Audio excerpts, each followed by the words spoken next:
This is my audio beats. വാൽമീകിയുടെ രാമനും ഗാന്ധിജിയുടെ രാമനും ആധുനിക ജനാധിപത്യ ഭാരതവും by Swami Vishwabhadrananda Shaktibodhi. Narrated by Mejo കോടാലി.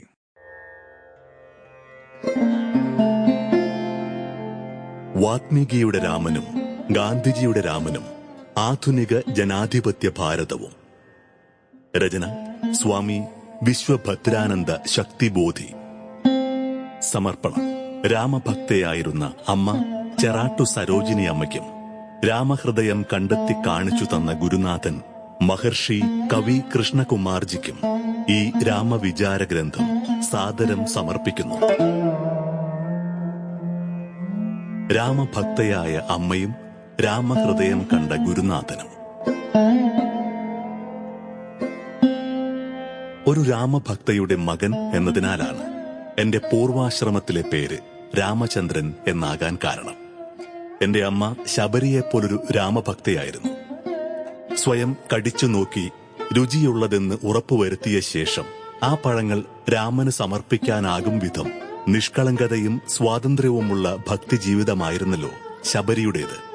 രാമായണം തപ്പിത്തടഞ്ഞ് ദിവസവും വായിക്കാറുണ്ടായിരുന്ന അമ്മയിലേക്ക് അധ്യാത്മരാമായണത്തിലെ ശബരി എന്ന വനനാരിയുടെ ഭക്തി കുടിയേറി പാർത്തു എന്നാണ് എനിക്ക് തോന്നിയിട്ടുള്ളത്.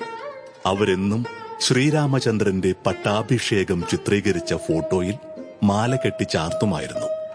വേലിപ്പൊന്തകളിൽ കട്ടകുത്തി വളർന്നു പടരുന്ന വള്ളിച്ചെടികളുടെ ഇലകളും വല്ലപ്പോഴും ഇത്തിരി ചെമ്പരത്തിപ്പൂവും തുളസിയിലയുമൊക്കെ കൂട്ടിച്ചേർത്ത് വാഴനാരിലയിൽ കൊരുത്ത് കെട്ടിച്ചമയ്ക്കുന്ന ആ വനമാലയ്ക്ക് ശബരി ഭക്തിയുടെ തപോലാവണ്യമാണ് ഉണ്ടായിരുന്നത്. അമ്മയുടെ രാമചന്ദ്ര പ്രഭുവിന്റെ കണ്ണിൽ പൂജക്കെടുക്കാത്ത പൂക്കൾ ഇല്ലായിരുന്നു. കണ്ണിൽ കണ്ട ചപ്പും ചവറുമൊക്കെ കൊരുത്തുകെട്ടി മാലയുണ്ടാക്കുന്ന അമ്മയുടെ നടപടിയിൽ ഭക്തിനിഷ്ഠയേക്കാൾ എന്തോ ചില വേണ്ടാദീനങ്ങളില്ലേ എന്നെനിക്ക് പലപ്പോഴും തോന്നിയിട്ടുണ്ട്. 10 അടി അങ്ങോട്ടോ ഇങ്ങോട്ടോ നടന്നാൽ ധാരാളം നന്ദ്യാർവട്ടപ്പൂവും തുളസിയിലയും ചെത്തിയും ചെമ്പരത്തിയുമൊക്കെ അയൽവക്കങ്ങളിൽ നിന്ന് പറിച്ചെടുക്കാമെന്നിരിക്കെ എന്തിനാണമ്മ സ്വന്തം വേലിപ്പൊന്തയിൽ നിന്നും മാത്രം കിട്ടുന്ന ഇലകളെയും പൂക്കളെയും കൊണ്ടു മാത്രം മാല കെട്ടുന്നത്? ഇതായിരുന്നു എന്റെ ചിന്ത. വളർന്നപ്പോൾ എനിക്ക് അമ്മയുടെ ഇലമാല എന്തുകൊണ്ടെന്നതിന് ഉത്തരം കിട്ടി. അയൽപക്കത്തുള്ളവർ ദിവസേന അമ്പലത്തിൽ പോകുന്നവരാണ്. അമ്പലത്തിലെ ദേവീദേവന്മാർക്ക് പൂജയ്ക്കെടുക്കാവുന്ന പൂക്കളെ കൊണ്ടുള്ള പൂജയെ പാടുള്ളൂ. അതിനാൽ തന്നെ നന്ദ്യാർവട്ടം, തുളസി, ചെത്തി, ചെമ്പരത്തി തുടങ്ങിയ പൂക്കളൊക്കെ അയൽവക്കത്തെ അമ്മമാർ ക്ഷേത്രത്തിലേക്ക് എല്ലാ ദിവസവും പറിച്ചു കൊണ്ടുകൊടുക്കും. അതിൽ നിന്നൊരു പങ്ക് പൂവ് പറിച്ചെടുത്താൽ ചിലപ്പോൾ അമ്പലഭക്തകൾക്ക് ഉള്ളിൽ അലോഹ്യം തോന്നും. ആർക്കും അലോഹ്യം ഉണ്ടാക്കിക്കൊണ്ട് രാമനെ ഭജിക്കരുത് എന്നത് എന്റെ അമ്മയുടെ ഭക്തിനിഷ്ഠയുടെ അടിസ്ഥാന തത്വമായിരുന്നു. അതിനാൽ അവർ ആടുപോലും കടിക്കാൻ തയ്യാറാവാത്തതും ആർക്കും വേണ്ടാത്തതിനാൽ ആർക്കും അലോഹ്യം തോന്നാൻ ഇടയില്ലാത്തതുമായ വേലിപ്പടർപ്പുകളാൽ മാല കെട്ടിച്ചാർത്തി രാമാരാധനം ചെയ്തു വന്നു.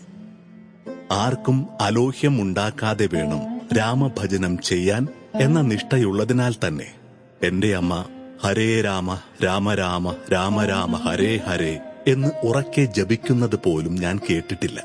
ഏത് ജോലിയെടുക്കുമ്പോഴും അമ്മ എന്തോ പിറുപിറുക്കുന്നത് ശ്രദ്ധയിൽപ്പെട്ടിട്ടുണ്ട്.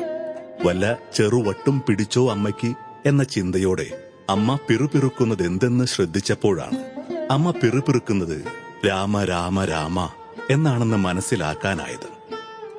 84-ാം വയസ്സിൽ ദേഹവിയോഗം കൊള്ളും വരെ അമ്മ തന്റെ ഉറക്കെയുള്ള നാമഘോഷണം കൊണ്ടുപോലും ആർക്കും അലോഹ്യം വരുത്താതെ രാമനാമം ജപിച്ചുകൊണ്ട് ശ്രീരാമപാദം ചേർന്നു. അല്പം ആത്മകഥാപരമായ ശൈലിയിൽ പെറ്റമ്മയെപ്പറ്റിയും അവരുടെ രാമഭക്തിയെപ്പറ്റിയും പറഞ്ഞുകൊണ്ട് ഈ രാമകഥാ വിചിന്തനം ആരംഭിക്കാൻ തക്കതായ കാരണങ്ങളുണ്ട്. ജനനീ ജന്മഭൂമിശ്ച സ്വർഗാദപി ഗരീയസി. പെറ്റമ്മയും പിറന്ന നാടും സ്വർഗത്തേക്കാൾ വലുതാണ് എന്നത് ജീവിത മുദ്രാവാക്യമാക്കിയ ഒരു ദേവമാനവനാണ് ശ്രീരാമചന്ദ്രൻ.